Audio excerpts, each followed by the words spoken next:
Bonjour tout le monde, bienvenue sur les ondes d'Hugo Sport. Vous écoutez notre 59e podcast. Présentement, je suis en compagnie de Charles-Antoine Delisle, joueur et amateur de football. Bonjour Charles-Antoine. Salut Hugo. Ça va bien? Ça va bien toi? Oui, ça va bien, merci. Charles-Antoine, ce qu'on va faire dans la vidéo d'aujourd'hui, on va revenir sur les matchs de la semaine dernière dans la NFL puisque les séries éliminatoires ont officiellement commencé, évidemment la semaine dernière. Et on va aussi faire nos prédictions pour les matchs de cette semaine, Charles-Antoine. Alors, j'espère que tu es prêt? Oui, ça va. Super. Dès le départ, Charles-Antoine, on n'a pas le choix de parler du match entre les Bills et les Colts. On sait que les Bills ont terminé la saison régulière en force. Juste pour vous donner une idée là, à ceux qui nous écoutent sur YouTube, les Bills, dans leurs 3 derniers matchs, ils ont remporté leurs 3 derniers matchs par la marque de 48-19, 38-9 et 56-26. On était clairement les favoris pour l'emporter face aux Colts. Et puis, c'est important quand même de mentionner que ça n'a pas toujours été facile pour les Bills en séries éliminatoires. On sait que, premièrement, les Bills n'ont jamais remporté de Super Bowl dans leur histoire. On sait aussi, par contre, qu'ils ont participé à 4 Super Bowls de suite dans les années 90. C'est d'ailleurs un record. Il n'y a eu aucune autre équipe qui a réussi un tel exploit, c'est-à-dire de participer à 4 Super Bowls de suite. Cependant, Charles-Antoine, on a perdu les 4. Par la suite, en 1995, on a participé aux séries. On a remporté un match avant d'être défait par les Steelers de Pittsburgh. Et ce fut la dernière victoire des Bills de Buffalo en séries éliminatoires, avant évidemment que l'édition de 2020 prenne la relève et remporte le match au premier tour des séries face aux Colts. Cependant, Charles-Antoine, les Bills étaient largement favoris pour l'emporter. On a une attaque foudroyante. On sait que la combinaison entre Josh Allen et Stefon Diggs a fonctionné tout au long de l'année. Ils inscrivent des points, Charles-Antoine, à un rythme totalement inconcevable pour les défensives adverses. Et puis, ça fut quand même légèrement difficile. On a eu droit à une fin de match particulièrement intéressante. Ça a été très intense. Je pense que les joueurs étaient légèrement nerveux du côté des Bills, Charles-Antoine. On était favoris, les attentes étaient élevées. Et puis... c'est important de mentionner quand même que lors de la dernière possession des Bills à l'attaque, c'était 27-24 la marque. Josh Allen a peut-être essayé de trop faire. On a échappé le ballon. On a donné une chance aux Colts évidemment se sauver avec la victoire ou de forcer la tenue d'une prolongation. La défensive a bien joué. On a été en mesure de contrer les Colts. Du côté des Colts, on n'a pas été en mesure de s'installer dans une zone où être assez proche de la zone de but pour tenter au moins un botté de précision. Charles-Antoine, donne-nous un petit peu tes impressions sur ce match-là. Est-ce que tu as été impressionné par la performance des Bills? Parce que moi, je vais être honnête avec toi, Charles-Antoine, j'ai trouvé que les Bills ont manqué un petit peu d'exécution là, dans le premier tour des séries. Ben c'est ça, mais c'est parce qu'en fait, ce qu'il ne faut pas oublier, c'est que quand même, les Bills s'en sont tirés avec la victoire. Donc, la saison se poursuit pour eux. Par contre, bien que ça ait été une équipe exceptionnelle cette année, on parle d'une fiche de 13 victoires, 3 défaites, une attaque, une fin de saison comme Hugo, comme tu viens de le dire, incroyable. Il n'y a pas vraiment d'expérience en série de ce côté-là. La dernière victoire remontait à 1995. Donc, bien qu'on a des joueurs avec beaucoup de talent du côté des Bills, puis qui ont prouvé, en fait, pendant la saison qu'ils avaient leur place là, puis ils ont mérité leur seconde place dans la NFL, ça change quand même pas qu'au niveau des séries, en fait, c'est entre la saison régulière et les séries, c'est complètement différent. Puis les joueurs n'avaient pas participé, les Bills, à aucun autre match éliminatoire. Donc, même s'ils étaient favoris, bien, peut-être qu'ils n'ont pas été à leur meilleur. Oui, je pense que ça s'est senti, Charles-Antoine. Il y avait un petit peu plus de nervosité du côté des joueurs des Bills. On était davantage fébrile, évidemment, que dans un match de saison régulière, surtout qu'on a bien commencé la saison régulière. Donc, évidemment, dans les derniers matchs, on était pas mal certain de participer aux séries. Il y avait moins d'enjeux dans ces matchs-là. Donc, une victoire des Bills, quand même, ça a été assez serré, mais une belle victoire tout de même par la marque de 27-24 contre les Colts, qui, rappelons-le, Charles-Antoine, n'était pas une grosse équipe quand même en série. Et puis, malgré la bourde en fin de match de Josh Allen, lorsqu'on regarde ses statistiques, il a quand même vraiment été à la hauteur, là. C'est-à-dire, les Bills, en fait, le corps arrière, par exemple, n'a pas joué un match tout simplement correct, là. Il a vraiment été en mesure de faire les points, compléter ses passes, tout simplement. son erreur prouvait ce manque d'expérience-là. Oui, absolument. Du côté de Josh Allen, c'est 324 verges par la passe, 2 touchés et 2 touchés par la passe, 1 touché par la course, aussi 11 courses pour un total de 54 verges. Évidemment, on repose beaucoup sur les épaules de Josh Allen. C'est notre corps arrière, c'est vraiment le leader là, de cette attaque et il a quand même livré la marchandise là, malgré sa petite erreur en fin de match. Tu l'as mentionné, c'est probablement dû à un manque d'expérience. Charles-Antoine, on poursuit aussi par la suite avec le match entre les Rams de Los Angeles et les Seahawks de Seattle. Les Seahawks étaient favoris, cependant les Rams avaient déjà battu les Seahawks au cours de la saison régulière lors de leur dernier match, évidemment face aux Seahawks. Belle victoire du côté des Rams par la marque de 30-20. T'en penses quoi? Bien, en fait, c'est que ce qu'il faut pas oublier, c'est que ces deux équipes-là jouent dans la NFC West. Donc, ce sont des rivaux de division. Ces deux équipes qui se sont affrontées 2 fois, une fiche nulle cette année. Et puis, au niveau des Seahawks, même si on jouait à la maison, on a eu une fin de saison un peu plus tranquille. Puis Russell Wilson, qui est le carrière qui avait des statistiques tout simplement incroyables en début d'année, bien, disons que sa deuxième moitié de saison a été moins impressionnante. Donc, on a pu voir, c'est ça, que les Seahawks n'ont tout simplement pas été à la hauteur malgré un début de saison éclatant. Oui, absolument. Et puis, bon, évidemment, la défensive des Rams était supérieure à celle des Seahawks. Donc, c'était pas impossible là, quand même, justement, que les Rams l'emportent. Et une belle victoire là, de leur côté par la marque de 30-20. Oui, Charles-Antoine, vas-y. Hugo aussi, je crois qu'on doit souligner la performance de Aaron Donald, qui a fait comme ailier défensif, en fait, comme joueur de ligne défensive, une performance tout simplement incroyable. Oui, absolument. Et on poursuit par la suite, Charles-Antoine, avec le match entre les Saints et les Bears. Évidemment, les Saints sont emportés par la marque de 21-9. Du côté des Bears, on a manqué d'exécution. C'est important de mentionner quand même que les Bears ont terminé la saison avec une fiche de 8 victoires, 8 défaites. Donc, Charles-Antoine, c'est une fiche qui est quand même assez faible pour une équipe de série. En effet. Les Bears ont participé aux séries principalement à raison du manque de compétition, je dirais, dans la nationale. Et ça peut être frustrant aussi pour les Dolphins de Miami qui ont raté les séries de peu dans la Ligue dans la conférence américaine. Donc, évidemment, une totale domination du côté des Saints. On a une meilleure attaque, on a aussi une meilleure défensive. C'est pas surprenant de voir les Saints remporter le match par la marque de 21-9. Parfaitement d'accord. Puis, ce qu'il faut pas oublier, à moins que je me trompe, les Bears ont commencé l'année avec une fiche de 5-0. Ou du moins, au moins 4-0. Donc, ça a été vraiment une fin de saison épouvantable du côté des Bears, des gros problèmes à l'attaque, c'est-à-dire la défense a été capable d'arrêter les gros jeux, mais l'attaque n'était pas capable d'aller mettre des points. Donc, au final, les Saints ont complètement dominé ce match. On prouvait que c'était une équipe avec beaucoup plus de profondeur qui pourrait se rendre loin là, cette année. Oui, absolument.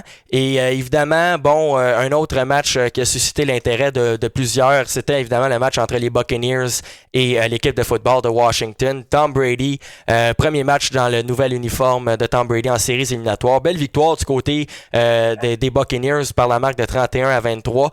Charles-Antoine, ce n'est pas surprenant. Washington, c'est une autre formation qui a participé aux séries en raison du manque de compétition dans la nationale. Une fiche de 7 victoires, 9 défaites seulement. C'est une formation qui est assez faible, mais qui réussit à participer aux séries tout de même. Évidemment, du côté des Buccaneers, on a toute une équipe, toute une attaque, Charles-Antoine. Évidemment, guidée par principalement Tom Brady, mais on a aussi Rob Gronkowski, on a Evans, on a aussi Antonio Brown. L'attaque des Buccaneers, là, ensemble, je pense qu'elle cumule 23 Pro Bowl, 23 apparitions au Pro Bowl. Charles-Antoine, c'est une formation qui a beaucoup de talent et qui est en mesure de remporter 31-23 face à l'équipe de football de Washington. Voilà, l'équipe de Washington, c'est une équipe qu'il faut comprendre. En fait, ils ont perdu leur corps arrière puisque c'était un peu une tête brûlée au final. Ça a été une saison avec des hauts et des bas vraiment, mais ils ont réussi à gagner leur division vraiment très faible. D'ailleurs, si leur fiche en témoigne. Et puis, les Buccaneers, je veux dire, il y a beaucoup d'expérience en série, alors que même si on a des joueurs de talent du côté des côtés de Washington, bien, on n'a tout simplement pas été en mesure d'arrêter Tom Brady et les siens, là. Oui, absolument. Et je l'ai mentionné un petit peu plus tôt, là, mais Brady, Gronkowski, Evans et Goodwin, Charles-Antoine cumule pour 23 apparitions au Pro Bowl. Ces 4 joueurs-là, donc on a beaucoup de talent. Et c'est important quand même de souligner la brillante performance de Tom Brady, 381 verges par la passe, 2 touchés, aucune interception. Donc un bon travail là, du côté des Buccaneers qui vont affronter les Saints au deuxième tour. Évidemment, Charles-Antoine, on avait aussi un autre très bon match entre les Ravens de Baltimore et le Titan du Tennessee. Ça pouvait aller vraiment d'un côté comme de l'autre. Ça a été très serré. Les Ravens l'ont emporté finalement par un touché, la marque de 20-13. Tannehill a tenté là, évidemment de guider les siens vers peut-être, en fait de forcer la tenue d'une prolongation vers la fin. À notre dernière séquence à l'attaque, on avait le potentiel peut-être d'inscrire le touché, mais finalement Tannehill a lancé une interception. Son receveur a chuté et puis bon, finalement le ballon est allé directement dans les mains du joueur adverse. Donc une défaite pour le Titan du Tennessee. Belle performance de la part de Derrick Henry tout de même durant la saison. On s'attendait quand même peut-être à ce que le Titan soit en mesure de l'emporter, principalement à cause de justement cette attaque au sol. Finalement, faut dire que bon, le joueur par excellence l'année dernière, unanimement d'ailleurs, Lamar Jackson a eu le dessus sur le Titan. Et puis, c'est ça, les Ravens ont eux aussi un début de saison lent, ont été capables de se reprendre. Lamar a eu une deuxième moitié de saison tout à fait acceptable. Et puis, c'était en fait, c'était un rematch des séries de l'an dernier où les Ravens, que tout le monde voyait comme favoris, s'étaient fait battre à Baltimore contre les Titans avec une performance époustouflante de Derrick Henry. Cette fois-ci, la défense des Ravens a été en mesure de limiter Henry, qui a quand même totalisé 2000 verges cette année. Ah oui, c'est absolument. rare qu'on voit ça pour un porteur de ballon. Absolument. Donc, voilà, ça a été un match qui ne s'est pas vraiment gagné, je crois, sur la meilleure attaque, mais plutôt sur la meilleure défense. La défense des Ravens a été vraiment en mesure de stopper le jeu au sol des Titans, qui est dangereux, alors que la défense des Titans a eu plus de misère, honnêtement, à arrêter les courses de Lamar Jackson. Ah oui, absolument. J'ai les statistiques ici. Derrick Henry, 40 verges seulement en 18 courses, une moyenne de 2,2 verges. Alors qu'il totalisait une moyenne de quoi, 5,6? Ah, une saison époustouflante, Charles-Antoine, vraiment, là, avec le Titan. Lamar Jackson, de son côté, 179 verges par la passe, mais surtout 136 verges par la course, Charles-Antoine. Dont une course de toucher de 45 verges. Absolument. Grosse performance de la part de Lamar Jackson. On le sait qu'il est un corps arrière qui est pratiquement comme un deuxième porteur de ballon. C'est très difficile pour les défensives adverses de le contrer. Il a fait du bon travail. Évidemment, on a eu un match fort intéressant aussi le dimanche soir. Une grosse victoire de la part des Browns de Cleveland. Une autre formation qui n'avait pas gagné depuis longtemps, qui finalement se sauve avec la victoire face aux Steelers de Pittsburgh. Les Steelers étaient favoris, mais on a vraiment manqué. L'exécution, là, Charles-Antoine, n'était pas à point au premier quart.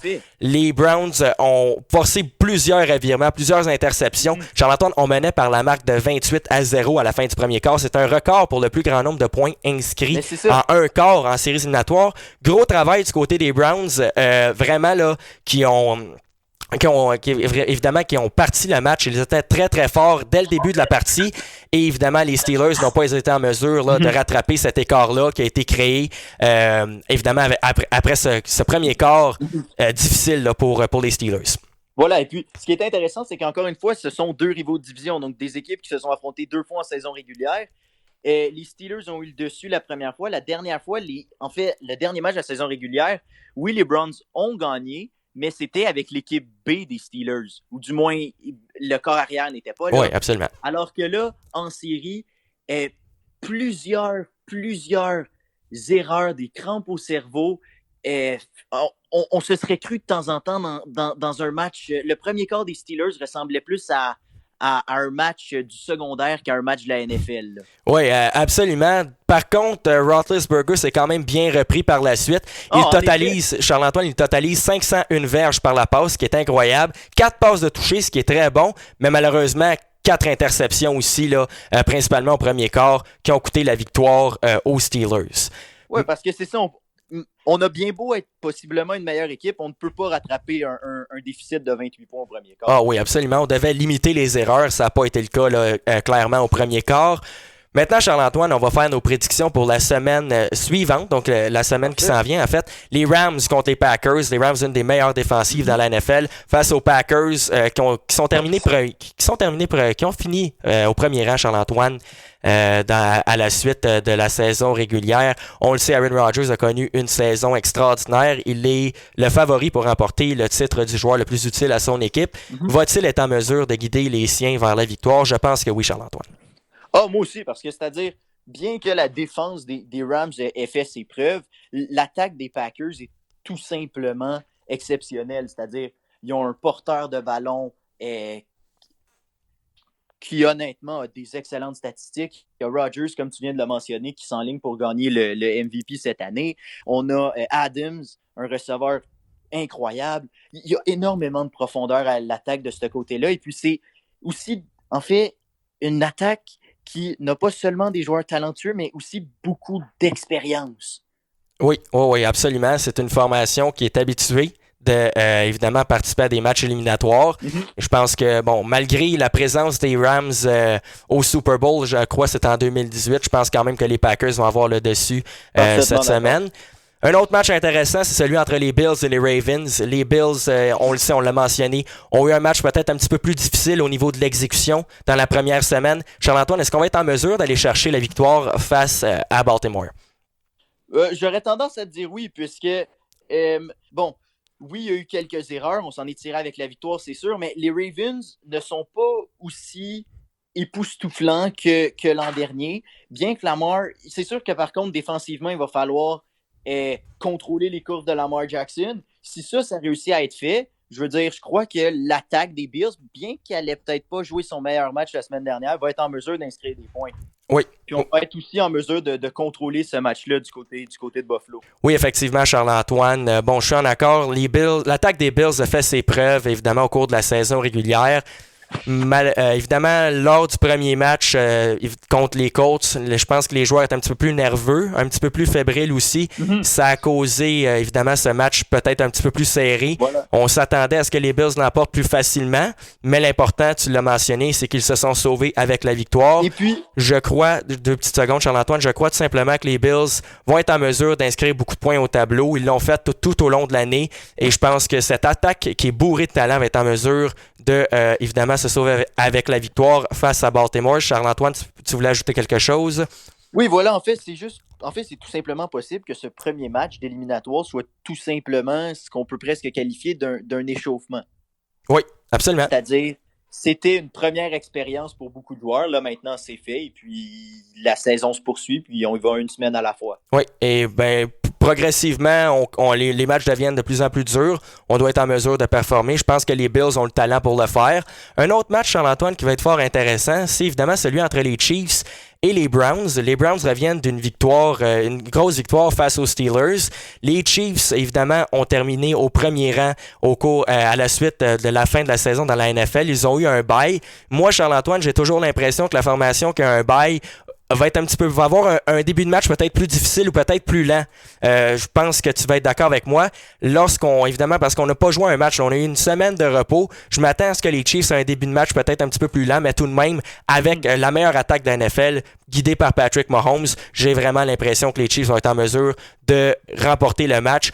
Je m'attends peut-être à ce que, évidemment, au premier quart, ce soit peut-être un petit peu plus difficile, mais qu'on soit en mesure par la suite de rebondir. Ils l'ont déjà fait par le passé, l'année dernière, là, face, en fait, aux Texans. Je crois que c'était le match contre les Texans, ça avait été difficile au début, mais les Chiefs ont été en mesure par la suite de revenir dans le match. Je m'attends à peut-être la même chose. Je pense que les Browns vont prendre une légère avance, mais par la suite, les Chiefs, là, lorsqu'on va être, évidemment, plus concentré sur notre match, je pense que la victoire, évidemment, va appartenir aux Chiefs à la fin du match.